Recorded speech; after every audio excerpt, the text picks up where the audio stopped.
Hi everyone, this is Armando with My Fight With That, and I'm luckily here with Danny J herself. Hi guys! Hey Danny. So we're happy to have you here. Let's talk a little bit more about you. Who is Danny J? Because everybody's so easily questioning or judging you, or just saying you have an easy life, or you get to do this because you have a beautiful body. But they don't really stop taking the time and realize that you work at that. Yeah, I do. You work at that daily. So tell us more about how you also get judged, and how you also concerned. Tell us a little more about it. Well, I mean, first of all, I came from I wouldn't say if you wanted to live my life, go ahead, because you have to go through all the stuff I went through to get here, So it's easy to look at me now and say, yeah, she looks pretty and she's in shape, but it wasn't always this way. I had a really I struggled a lot. I actually was a pregnant teenager, and there's those shows now, 16 and pregnant. I mean, that was my life, and it was rough. It was really rough. And you're like even more back then than now. Yeah, I mean it was a hard time, and I went through a lot of things. And you almost died too. Yeah, with E. coli. I got E. coli. I couldn't walk. I mean, I had a lot of trials and tests, and so it brought me a lot to get to where I'm at. And now I just, especially with the E. coli thing, I learned I need to respect my body. I need to keep myself healthy, and that's all we have. And when you say it brought you a lot, meaning it was a lot of work, a lot of mental work, a lot of physical work, a lot of exercise. Yes. And if that is one of the results, because you work really hard, you get into go faster into a club, shouldn't you receive that because you work hard for it? Sure. I think a lot of people tend to judge, even people who have money and that, but you don't see the work that they put into their businesses, or you don't see the work you put into their bodies. I mean, nobody just wakes up and they're Michael Jordan. There's hours and hours and hours of practice, and there's hours and hours I spend at the gym and research about diet, and I eat clean foods, and people say, well, just have a pizza, and they don't realize, the reason I look this way is because I'm not eating pizza every day, and I'm making sacrifices. I'm eating chicken, I'm eating fruits and vegetables, and I'm not making the bad decisions, and then I get the result from that. And keyword, sacrifices are valuable to you to better your lifestyle and better you, and to have the physique that you have now, which is, can you show us a little bit of your ass? Look at that. There is a six-pack right here. There's that. Off-season. Off-season. Show us your muscles, because I actually think, by the way, think she has more muscles than me. Sagging.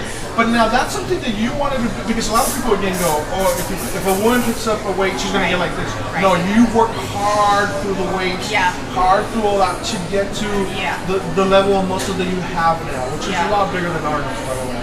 No, I don't know about that. But you know what? Women are afraid to use weights, and I think you've got to go heavy because our bodies aren't designed to get big. So I lift heavy weights, but I don't get large. That's where you're going to get that tone look that people are looking for. Obviously, that's where they can get also your services online and all that. You can go into details if they want to get us huge, smaller, bigger, any format they want to do. Because now you're pushing really hard and offering the online services, which is awesome. Because now anybody that admires you and likes you can work with you. Yeah, I actually have a client in Ohio right now who's lost 113 pounds. I mean, we've only met each other in person twice, and when he saw me this year after his weight loss, he cried, and he's just looking amazing.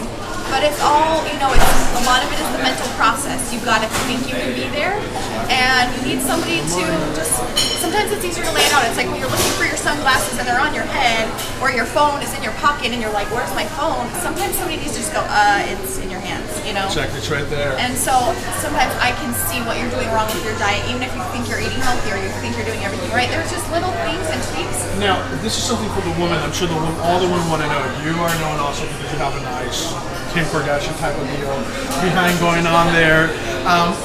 Now, also, you worked out part of your body too to make it feel that way. I mean, were you always have a booty, or did you have and then you built it even more? Yes. How does that work? Because I think it's a little bit genetics for sure. Because I don't think Kim Kardashian, she's got a booty. There's some I hope she does.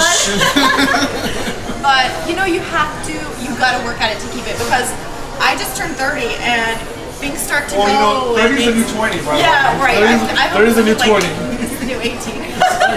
But you got to work at it, because people sit in chairs all day. They sit in desks. It's going to flatten it out. So you have to work at it. It's not just going to stay. I may have had the genetic potential, but that doesn't mean we all have genetic potential. But are we living to our potential? And that's what it's about. So you have another technical word. So you have your genetics, which are beautiful, and then you work at it to even make it even more beautiful. Yes, absolutely. And by the way, Nate, you're a lucky guy. Thanks. Yeah, he's a great guy. That's Nate, by the way. That's her husband. He's a lucky guy. And so that's really cool. That's really awesome that we're showing a different side of you. Yeah. And now, how do you deal with when you get Facebook and Twitter and people throw drama at you, they complain without even taking that time? Because again, if they read your story, they'll read that you went through a whole bunch of hard elements in your life. Well, I think that people, I hope that it makes them realize I'm more of a real person. I like to put it out there. It took me a long time to talk about my situation.